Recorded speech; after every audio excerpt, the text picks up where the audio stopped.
வேண்டாங்கிறத பத்தி எல்லாம் ஈர்ப்பு விதிக்கு கவலையே இல்ல.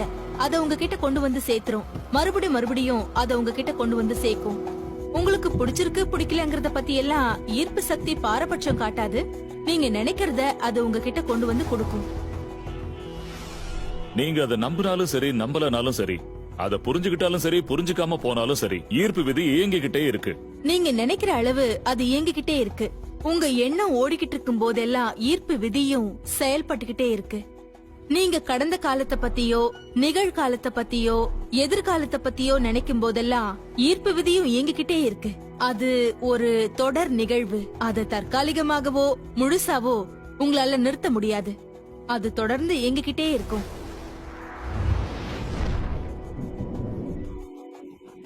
படைப்பு எப்பவும் நிகழ்ந்துகிட்டே இருக்கு. ஒவ்வொரு முறையும் ஒருத்தர் சிந்திக்கும் போதோ இல்ல நீண்ட நாட்களா பழக்கப்பட்ட விதத்துல யோசிக்கும் போதோ அவங்க படைப்பு இயக்கத்துல ஈடுபட்டு இருக்காங்க. அதுல இருந்து ஏதோ ஒண்ணு உருவாக்க போறது நிச்சயம். நீங்க எதை சொல்றீங்களோ, எது மேல உங்க கவனத்தை செலுத்துறீங்களோ அது உங்களுக்கு கிடைக்கும்னு ஈர்ப்பு விதி சொல்லுது.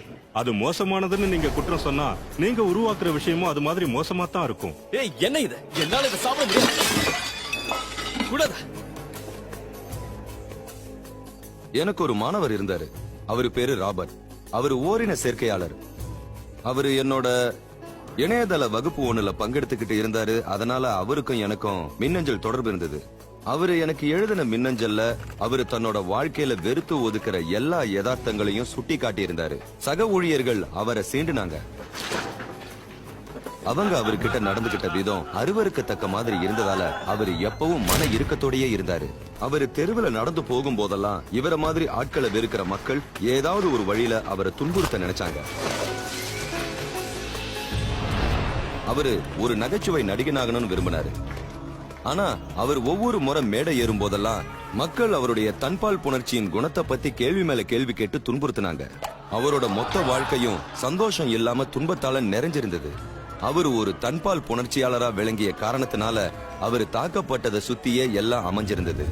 தனக்கு வேணான்னு அவரு நினைக்கிற விஷயத்து மேலதான் அவர் முழு கவனத்தையும் செலுத்துறாருன்னு நான் சுட்டி காட்டினேன். அவரு எனக்கு அனுப்பின மின்னஞ்சலை நான் அவருக்கே திருப்பி அனுப்பி இத படிச்சு பாருங்க, இத பத்தி நீங்க உணர்ச்சி வசப்படுறத என்னால உணர முடியுது.